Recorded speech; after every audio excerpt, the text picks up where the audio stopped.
कल्पना कीजिए, मसूरी की पहाड़ियां हैं, शाम ढल रही है और धीरे धीरे धुंध सब कुछ अपनी चादर में लपेट रही है। और आप एक ऐसी सुनसान सड़क पर हैं जो सीधी लांबी देहर की वीरान खदानों की तरफ जाती है। बस यहीं से शुरू होती है हमारी आज की कहानी।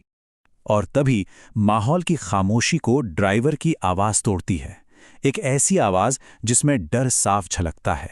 देखिए, ये शब्द सिर्फ एक सलाह नहीं है, ये एक बहुत गहरे अनकहे खौफ की तरफ इशारा कर रहे हैं। सवाल ये है कि आखिर इस जगह पर रात में ऐसा होता क्या है? ड्राइवर की आवाज में जो डर था ना, उसे समझने के लिए हमें आज से कई दशक पीछे जाना होगा, इन खदानों के खूनी अतीत में, क्योंकि इस जगह का आज इसके कल से जुड़ा हुआ है। तो चलिए जरा वक्त में पीछे चलते हैं, ब्रिटिश राज के दौर में।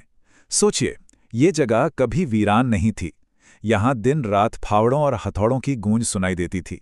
हजारों मजदूरों के पसीने से ये खदानें जिंदा थीं। काम कभी रुकता ही नहीं था। लेकिन ये कहानी सिर्फ मेहनत की नहीं है, ये कहानी है एक बहुत बड़ी त्रासदी की। एक अनुमान के मुताबिक इन्हीं खदानों में हजारों मजदूरों ने तड़प तड़प कर अपनी जान दे दी। और ये वो संख्या है जिसका कोई सरकारी, कोई ऑफिशियल रिकॉर्ड तक मौजूद नहीं है। तो सवाल उठता है, कैसे हुई इतनी मौतें?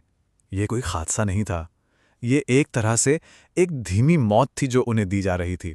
उन मजदूरों के पास ना तो कोई मास्क था, ना ही कोई और सेफ्टी का सामान। वो बस हर सांस के साथ उस जहरीली धूल को अपने फेफड़ों में भरते जा रहे थे।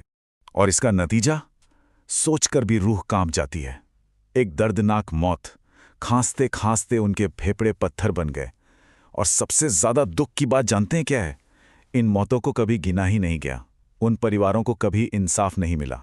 तो ये है इस खदान की कहानी संक्षेप में, जो ब्रिटिश राज में शुरू हुई, फिर लापरवाही की वजह से एक इंसानी कब्रिस्तान में बदल गई और आखिरकार उसे बंद करके हमेशा के लिए वीरान छोड़ दिया गया।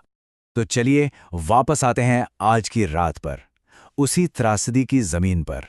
जैसे ही हमारी गाड़ी उस वीरान खदान के और करीब पहुंची, अचानक से माहौल बदलने लगा। ऐसा लगा मानो वो वीरान जगह जाग उठी हो। सबसे पहली चीज जो हुई वो बहुत अजीब थी। अचानक एक तेज हवा का झोंका आया, लेकिन हैरानी की बात यह थी कि सड़क के किनारे खड़े पेड़ बिल्कुल शांत थे। उनका एक पत्ता तक नहीं हिल रहा था। मतलब ये कुदरती तो बिल्कुल नहीं था। बात यही नहीं रुकी। इसके बाद तो जैसे एक एक करके चीजें खराब होने लगीं। चलता हुआ रेडियो अपने आप बंद हो गया, और फिर गाड़ी की हेडलाइट्स वो अजीब तरह से टिमटिमाने लगीं, जैसे कोई अनदेखी ताकत उन्हें अपनी मर्जी से चला रही हो। और फिर सन्नाटा, एकदम गहरा सन्नाटा, इतना गहरा कि अपनी सांसों की आवाज भी डराने लगे। ये तूफान से पहले वाली खामोशी थी। और उस सन्नाटे को तोड़ा एक आवाज ने, खांसने की, तड़पने की, दम घुटने की आवाज। और ये आवाज ठीक वैसी ही थी जैसी उन हजारों मजदूरों की रही होगी जब उन्होंने अपनी आखिरी सांसें ली होंगी। और तभी गाड़ी की हेडलाइट की रोशनी में धुंध के उस पार कुछ दिखा। एक परछाई, एक इंसानी साया जो वहां खड़ा था जहां किसी का भी होना नामुमकिन था। जब उसे ध्यान से देखने की कोशिश की तो डर और बढ़ गया। उस साये का कोई चेहरा नहीं था, कोई आंखें नहीं थीं, बस एक झुका हुआ शरीर, जैसे मौत के बाद भी वो अपनी जिंदगी का भारी बोझ ढो रहा हो। और तभी ड्राइवर की कांपती हुई आवाज आई जिसने उस डर को सच में बदल दिया। ये वही हैं जो खदान में मर गए थे। ये कोई और नहीं बल्कि उन मजदूरों की बेचैन रूहें थीं। पलक झपकते ही वो साया धुंध में गायब हो गया, और किसी चमत्कार की तरह जो गाड़ी बंद पड़ गई थी वो अपने आप स्टार्ट हो गई। हम वहां से जितनी तेजी से हो सकता था निकल भागे, लेकिन कहानी अभी खत्म नहीं हुई थी।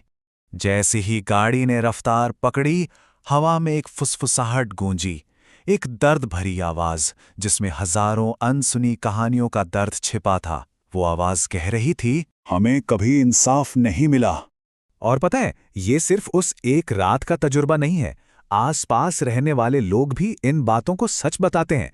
उनका कहना है कि आज भी रात के अंधेरे में खदान से मजदूरों की चीखें, चट्टानों पर हथौड़े चलने की आवाजें और तड़प तड़प कर सांस टूटने की कराहटें सुनाई देती हैं। तो आखिर है क्या ये लांबी दहर माइंस? क्या ये सिर्फ एक भूतिया जगह है जहां आत्माएं भटकती हैं, या फिर ये उस कड़वी हकीकत की एक दर्दनाक याद है जहां इंसानों की जिंदगी की कीमत पत्थरों से भी सस्ती थी?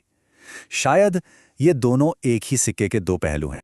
तो ये कहानी हमें एक बहुत गहरे सवाल पर लाकर छोड़ देती है। क्या सच में भूत प्रेत होते हैं, या फिर ये सिर्फ उन अनसुनी कहानियों और अधूरे इंसाफ की गूंज है जो वक्त में हमेशा के लिए कैद हो जाती है? शायद सच यही है कि जहां इंसाफ नहीं मिलता, वहां आत्माएं कभी शांत नहीं होती।